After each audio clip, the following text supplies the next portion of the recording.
여러분, 60대 이후에 하는 단 하나의 습관이 여러분의 수명을 10년 이상 단축시킬 수 있다는 사실 알고 계셨나요? 네, 정말입니다. 통계를 보면 85세 이전에 사망하는 분들의 대부분이 몇 가지 공통된 습관을 가지고 있었습니다. 그런데 말이죠. 이런 습관들은 너무나 일상적이어서 대부분의 사람들이 위험한 줄도 모르고 계속하고 계십니다. 최근 노년의학 연구 결과들을 보면 정말 충격적인 사실들이 드러나고 있습니다.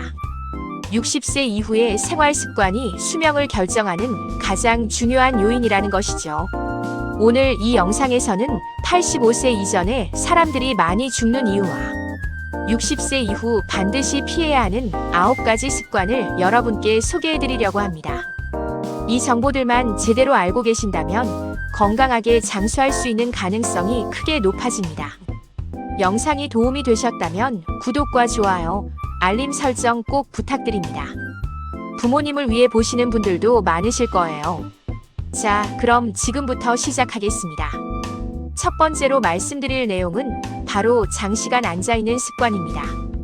여러분은 믿으시겠습니까? 하루 6시간 이상 앉아있는 것만으로도 조기 사망 위험이 40%나 증가한다는 사실을요. 우리는 늘 이렇게 생각해왔습니다. 나이가 들면 쉬어야 한다고요. 무리하게 움직이면 오히려 몸에 안 좋다고 믿었죠. 그래서 은퇴 후에는 집에서 TV 보고 소파에 앉아 시간을 보내는 게 당연하다고 여겼습니다. 그런데 말입니다. 거의 알려지지 않은 사실이 있습니다. 장시간 앉아있는 것이 흡연만큼이나 건강에 해롭다는 것입니다. 앉아있는 시간이 길어지면 우리 몸의 대사 활동이 급격히 떨어집니다. 혈액순환이 느려지고 근육이 활동하지 않으면서 혈당 조절 능력이 떨어집니다. 또한 다리 정맥에 피가 고이면서 혈전이 생길 위험이 높아지죠. 이 혈전이 떨어져 나가면 폐색 전증이나 뇌졸중을 일으킬 수 있습니다. 마치 흐르지 않는 물이 썩듯이 움직이지 않는 몸은 서서히 기능을 잃어갑니다. 제가 알게 된 인천의 68세 김모님 사례를 보면요. 이분은 은퇴 후 매일 집에서 TV를 보며 하루 평균 8시간 이상 앉아 계셨다고 합니다. 건강하셨던 분인데 2년 후 갑자기 다리 통증을 느끼고 병원을 찾았더니 심부정맥 혈전증 진단을 받으셨습니다. 다행히 조기에 발견해 치료받으셨고 이후 30분마다 일어나서 움직이는 습관을 들이셨다고 합니다. 그렇다면 어떻게 해야 할까요? 하루 종일 서 있을 필요는 없습니다. 30분마다 한 번씩 일어나서 3분에서 5분 정도 걷거나 스트레칭을 하세요. 이것만으로도 혈액순환이 개선되고 대사가 활성화됩니다. 하루 총 활동 시간을 최소 3시간 이상 유지하는 것이 좋습니다. 두 번째는 단백질 섭취 부족입니다. 아무도 생각하지 못한 놀라운 사실이 있습니다. 60세 이후에는 젊었을 때보다 단백질이 더 많이 필요한데 대부분의 노인들이 오히려 단백질을 덜 섭취하고 있다는 거죠. 많은 사람들이 나이 들면 소식을 해야 한다고 믿습니다. 고기 같은 건 줄이고 채소 위주로 먹는 게 건강에 좋다고 생각하시죠. 그런데 말입니다. 거의 알려지지 않은 사실은 60세 이후에는 근육 손실이 급격히 진행되는데 이를 막으려면 충분한 단백질 섭취가 필수적이라는 것입니다. 단백질이 부족하면 근감소증이 발생합니다. 근육량이 줄어들면 기초 대사량이 떨어지고 낙상 위험이 높아지며 면역력이 약해집니다. 근육은 단순히 힘을 내는 조직이 아닙니다. 혈당을 조절하고 면역 물질을 생산하며 뼈를 보호하는 중요한 기관입니다. 마치 집의 기둥이 약해지면 집 전체가 무너지는 것처럼 근육이 약해지면 건강 전체가 무너집니다. 최근 한 노년 영양학 연구에서 보고된 72세 박모님의 경우를 보면 이분은 건강을 위해 채식 위주로 드셨는데 1년 사이 체중이 7kg 빠지고 근육량이 크게 감소했습니다. 자꾸 넘어지고 계단 오르기가 힘들어져서 검사를 받았더니 근감소증 진단을 받으셨습니다. 영양 상담 후 매 끼니마다 손바닥 크기만큼의 단백질 식품을 섭취하기 시작했고 6개월 만에 근육량이 회복되었다고 합니다. 60세 이후에는 체중 1kg당 1g에서 1.2g의 단백질이 필요합니다. 60kg이라면 하루 60g에서 72g이 필요한 거죠. 매 끼니마다 계란 2개 또는 생선 1토막 또는 두부 반모 또는 닭가슴살 100g 정도의 단백질을 드세요. 단백질은 한 번에 많이 먹는 것보다 세 끼에 골고루 나눠 먹는 게 흡수율이 좋습니다. 세 번째는 수면 부족과 불규칙한 수면 패턴입니다. 충격적인 사실은 하루 5시간 미만으로 자는 노인의 조기 사망률이 정상 수면자보다 2배 이상 높다는 것입니다. 우리는 늘 이렇게 들어왔습니다. 나이 들면 잠이 줄어드는 게 당연하다고요. 새벽에 일찍 깨는 것도 자연스러운 현상이라고 믿었죠. 하지만 거의 알려지지 않은 사실은 노인에게도 하루 7시간에서 8시간의 충분한 수면이 필요하다는 것입니다. 수면 중에는 우리 몸의 회복과 재생이 일어납니다. 성장 호르몬이 분비되어 근육을 회복시키고 면역세포가 활성화되며 뇌에서는 노폐물이 제거됩니다. 특히 깊은 수면 단계에서 베타 아밀로이드라는 치매 유발 물질이 청소됩니다. 수면이 부족하면 이런 과정들이 제대로 일어나지 않습니다. 마치 공장이 밤에 정비 시간을 갖지 못하고 계속 돌아가면 고장 나듯이 우리 몸도 충분한 수면 없이는 망가집니다. 의학 저널에 실린 사례를 보면 만성불면증을 앓던 65세 이모님이 10년 후 경도인지 장애 진단을 받았다는 연구 결과가 있습니다. 수면 클리닉에서 치료를 받고 수면의 질이 개선된 후에는 인지 기능 저하 속도가 현저히 느려졌다고 보고되었습니다. 수면을 개선하려면 규칙적인 수면 스케줄을 지키세요. 매일 같은 시간에 자고 같은 시간에 일어나는 것이 중요합니다. 낮잠은 30분 이내로 제한하고 오후 3시 이전에 자세요. 침실은 어둡고 시원하게 유지하고 자기 2시간 전에는 스마트폰이나 TV를 보지 마세요. 만약 불면증이 심하다면 반드시 담당 의사 선생님과 상담하시는 것이 좋습니다. 네 번째는 사회적 고립과 외로움입니다. 여러분은 믿으시겠습니까? 외로움이 하루 담배 15개비를 피우는 것만큼 건강에 해롭다는 연구 결과가 있다는 사실을요. 많은 사람들이 은퇴 후 사회활동을 줄입니다. 집에만 있고 사람들과의 만남을 피하시죠. 귀찮기도 하고 나이 들어서 새로운 관계를 만드는 게 어렵게 느껴지기도 합니다. 그런데 말입니다. 사회적 고립이 신체 건강에 직접적인 악영향을 미친다는 사실을 아는 분은 많지 않습니다. 외로움은 만성 스트레스를 유발합니다. 스트레스 호르몬인 코르티솔이 지속적으로 분비되면서 염증 반응이 증가하고 면역력이 떨어지며 혈압이 올라갑니다. 또한 우울증의 위험이 높아지고 인지 기능 저하가 가속화됩니다. 사람은 사회적 동물입니다. 다른 사람과의 교류 없이는 정신적으로나 신체적으로나 건강을 유지할 수 없습니다. 제가 들은 서울의 70세 최모님 사례를 보면 이분은 배우자를 여의고 혼자 살면서 점점 사람들과의 만남을 끊고 지내셨다고 합니다. 2년 사이 건강이 급격히 나빠지고 우울증까지 왔습니다. 자녀의 권유로 경로당에 나가고 봉사활동을 시작하면서 건강이 회복되기 시작했고 지금은 활기차게 지내신다고 합니다. 주 2회 이상 의미 있는 사회활동에 참여하세요. 경로당, 종교 모임, 취미 동아리, 봉사활동 등 무엇이든 좋습니다. 친구나 가족과 정기적으로 연락하고 만나세요. 요즘은 화상통화도 있으니 멀리 사는 가족과도 자주 얼굴을 보며 대화할 수 있습니다.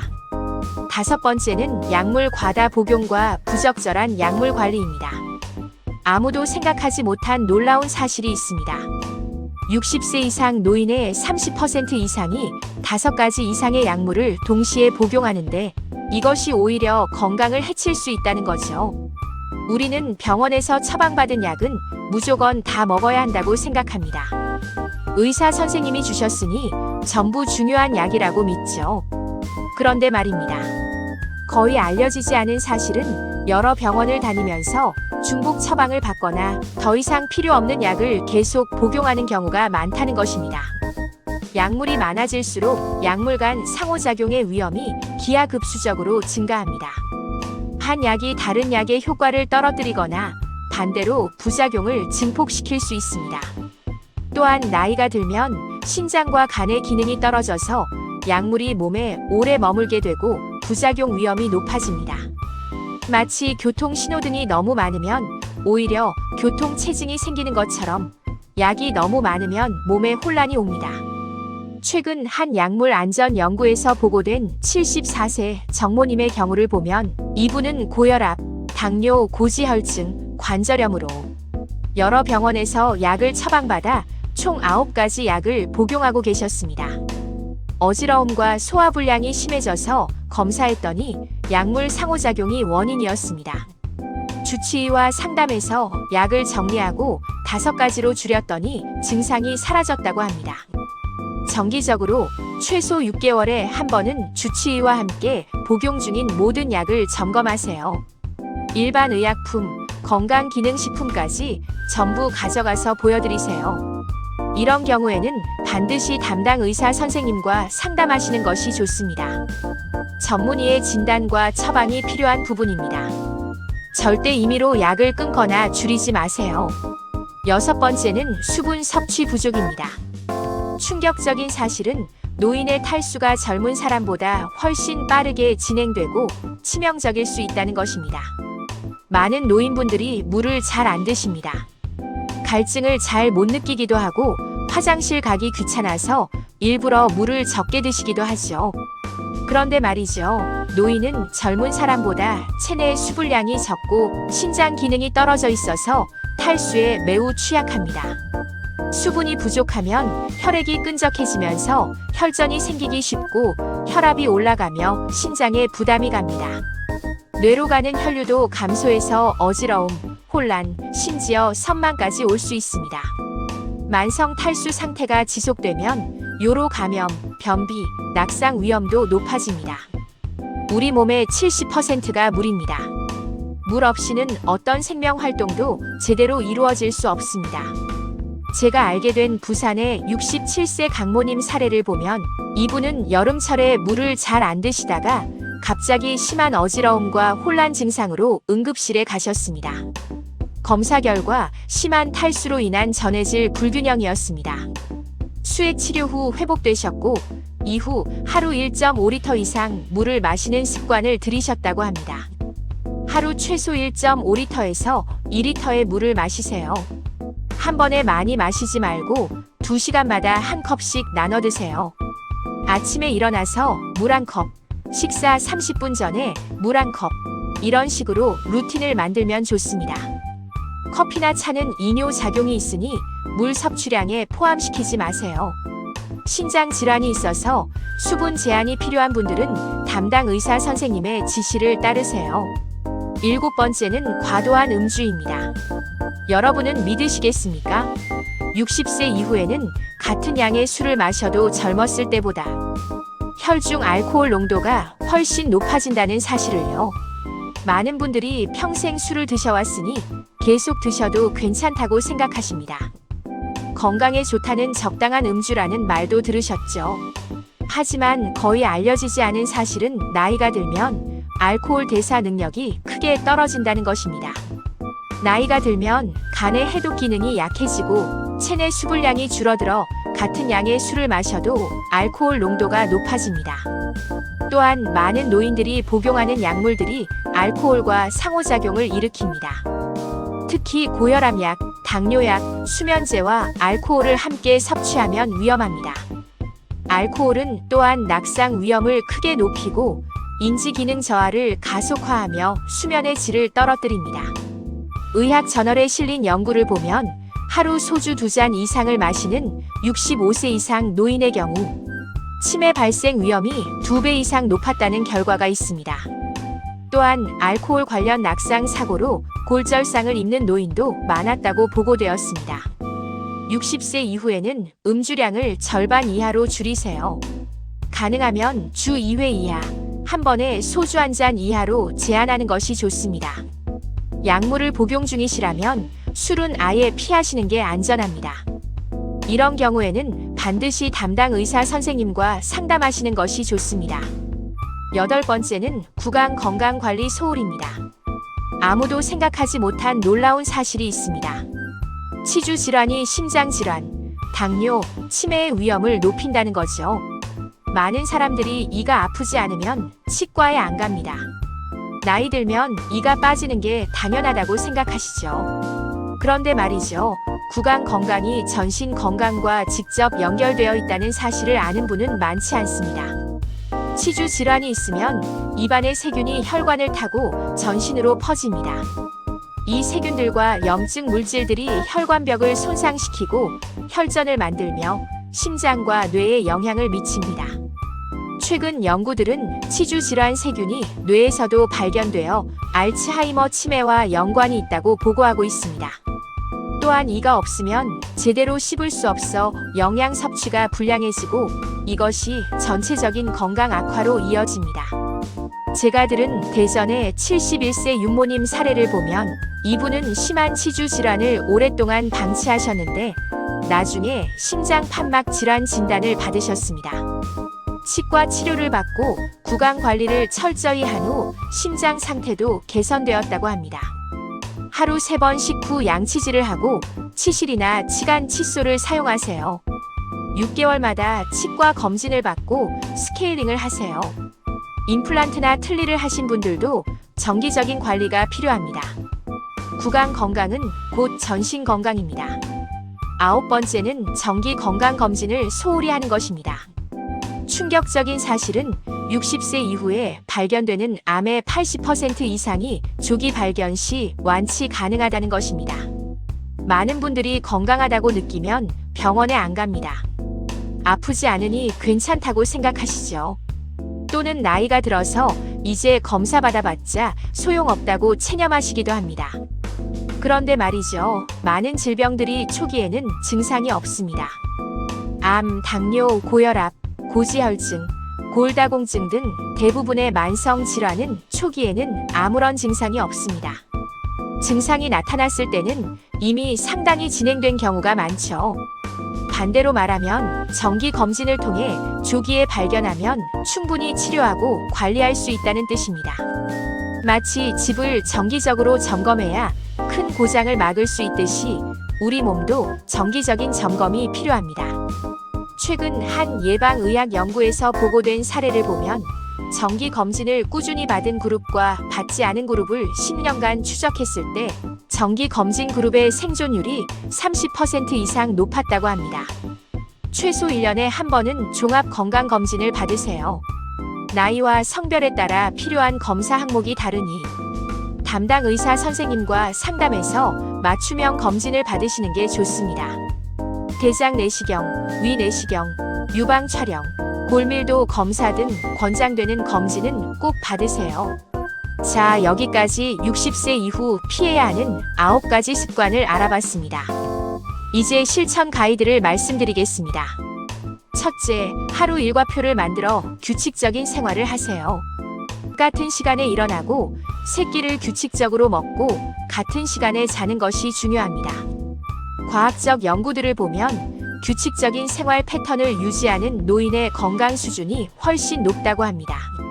매일 30분 이상 걷기를 포함한 신체 활동을 하세요. 격렬한 운동은 필요 없습니다. 걷기, 가벼운 체조, 스트레칭만으로도 충분합니다. 중요한 건 매일 꾸준히 하는 것입니다.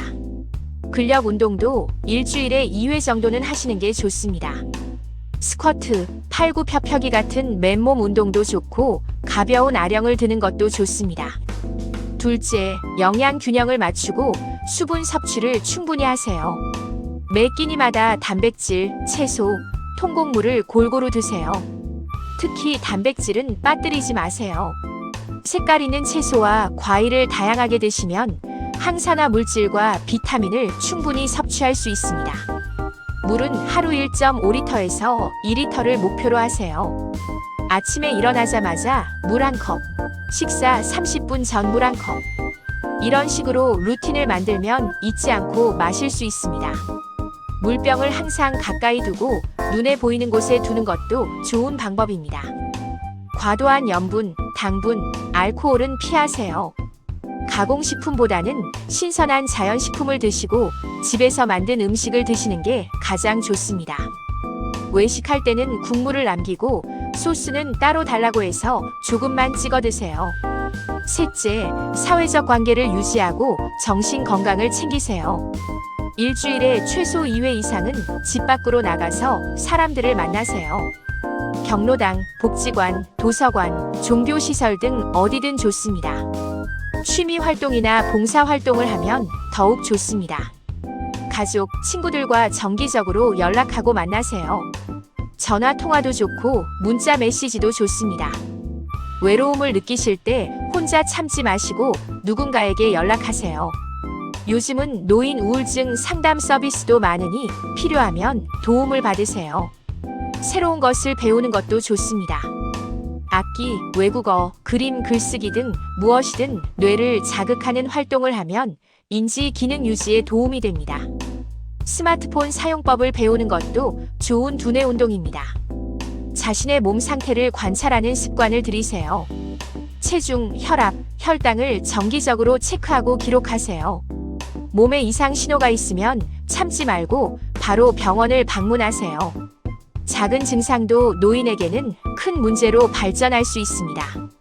복용하는 약과 건강기능식품 목록을 작성해서 항상 가지고 다니세요. 응급 상황이 생겼을 때 의료진에게 보여드릴 수 있습니다. 정기적으로 주치의와 약을 점검하는 것도 잊지 마세요. 여러분, 오늘 이야기가 도움이 되셨나요? 85세까지 아니 그 이상 건강하게 사는 것은 결코 불가능한 일이 아닙니다. 오늘 말씀드린 9가지 습관만 피하고 3가지 실천 가이드만 따라 하셔도 건강 수명을 크게 늘릴 수 있습니다. 나이 든다는 것은 약해진다는 뜻이 아닙니다. 오히려 더 현명해진다는 뜻입니다. 젊었을 때는 무리해도 괜찮았지만 이제는 몸의 신호를 듣고 현명하게 관리할 때입니다. 작은 습관들이 쌓여서 건강한 노년을 만듭니다. 오늘 말씀드린 내용들은 모두 과학적 연구와 의학 정보에 근거한 것들입니다. 하나하나가 생명을 연장하고 삶의 질을 높이는 중요한 정보들입니다. 완벽하게 다 지킬 필요는 없습니다. 하나씩 천천히 할 수 있는 것부터 시작하세요. 건강은 하루아침에 만들어지는 것이 아닙니다. 매일매일 조금씩 더 나은 선택을 하는 것, 그것이 건강 장수의 비결입니다. 60세는 인생의 끝이 아니라 새로운 시작입니다. 앞으로 20년, 30년을 어떻게 보내실지는 지금 여러분의 선택에 달려 있습니다. 여러분의 건강하고 행복한 노년을 진심으로 응원합니다. 오늘 영상이 도움이 되셨다면 구독과 좋아요 꼭 눌러주시고요. 여러분의 부모님께도 이 영상을 꼭 공유해주세요. 오늘 배운 내용 중 가장 실천하고 싶은 것이 무엇인가요? 댓글로 여러분의 다짐을 들려주세요. 다음에도 더 유익한 건강 정보로 찾아뵙겠습니다. 감사합니다.